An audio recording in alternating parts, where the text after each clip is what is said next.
When you think of Australia today, you probably picture stunning scenery and a really high quality of life. But how did it get there? Its transformation from what was a pretty brutal penal colony into a thriving modern nation is one heck of a story. It's all about resilience and reinvention. So let's dive in and uncover how this incredible journey actually happened. Okay, to really wrap your head around the scale of this change, just look at this. A little over 150 years ago, back in 1870, the average Australian lived to be just 34 years old. 34! Today, that number has shot up to 85. That is more than double in what is, historically speaking, a pretty short amount of time. So, a change that massive begs a pretty big question, right? How on earth did a continent basically founded as a giant prison become one of the most sought-after places to live on the planet? Well, that's exactly the question we're going to answer.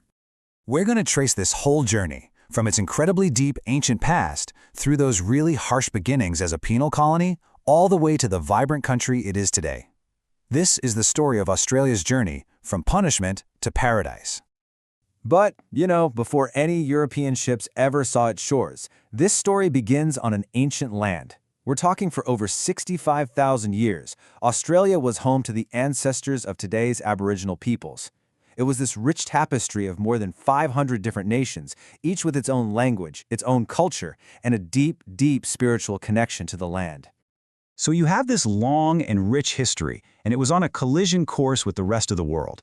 In the early 1600s, the Age of Discovery brought the first European ships to these ancient shores, and that would kick off an era of change that could never be reversed. The first documented landing by Europeans was actually by the Dutch, way back in 1606. They even named the place New Holland. But the real game changer was Captain James Cook in 1770. He's the one who charted that fertile eastern coast and, most importantly, claimed it all for Great Britain, calling it New South Wales. Now, Cook saw a lot of potential for a new settlement, but it wasn't some grand spirit of exploration that actually sparked colonization. Nope. Instead, it was a crisis brewing half a world away in Britain that forced their hand and led them to create this remote and pretty brutal penal colony. So why a penal colony? It really came down to a simple but critical chain of events. First, Britain lost its American colonies. That was a huge problem because it meant they had nowhere to send their convicts anymore. So desperate for a new dumping ground, they looked at that vast, remote land Captain Cook had just claimed and thought, that'll do. And so, in January of 1788, the first fleet finally arrived. Funnily enough, the spot Cook had recommended, Botany Bay, turned out to be not so great. So their leader, Captain Arthur Phillip, sailed just a little further north and found a perfect natural harbor where he established a settlement he called Sydney Cove. Now, those early years, they were anything but stable. It was a constant struggle. You had convict uprisings and even a successful military coup called the Rum Rebellion. And all the while, to keep their claims solid and ward off other European powers like France, the British started expanding fast, setting up new settlements all across the continent. For decades, the colonies just sort of grew slowly. But then came a discovery that would change literally everything. It triggered a massive flood of people, incredible wealth, and sadly, a lot of deep and painful conflict.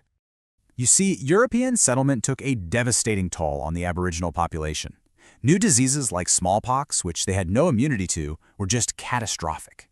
And as settlers pushed further and further inland, clashes over land and resources escalated into a series of brutal conflicts that we now know as the Frontier Wars.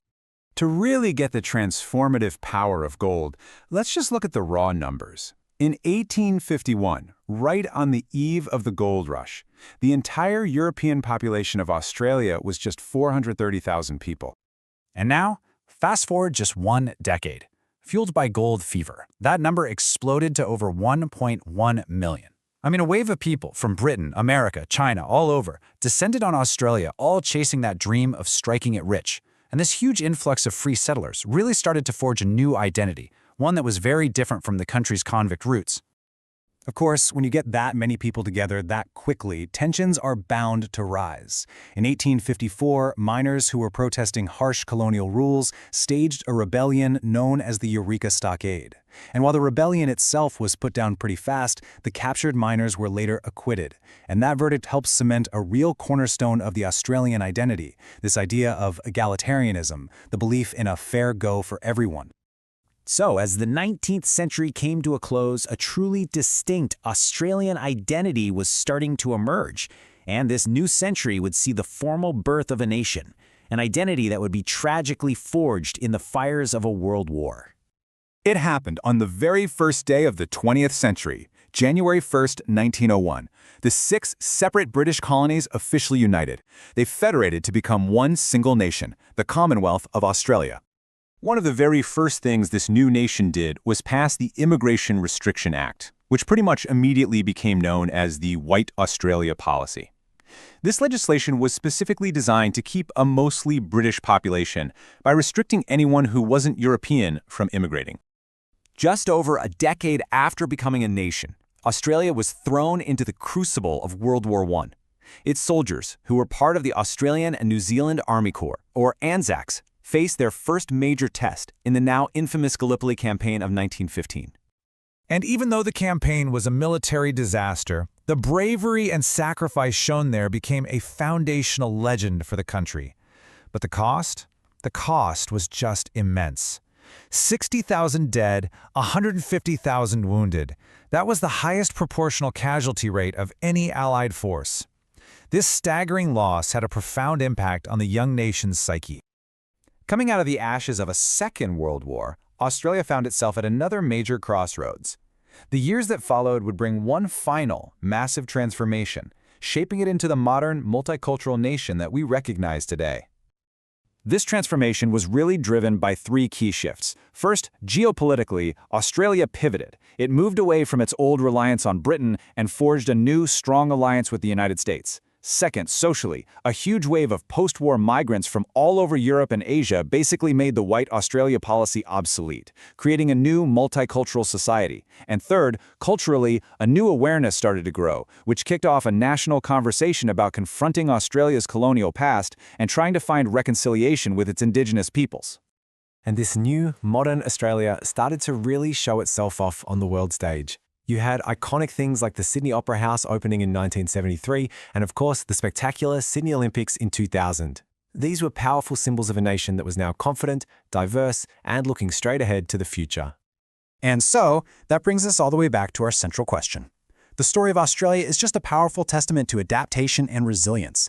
It's a story of a nation that was forged in hardship. It's the legacy of people who arrived on a harsh, unforgiving shore with basically nothing, and over 2 centuries, somehow managed to build a prosperous and vibrant society.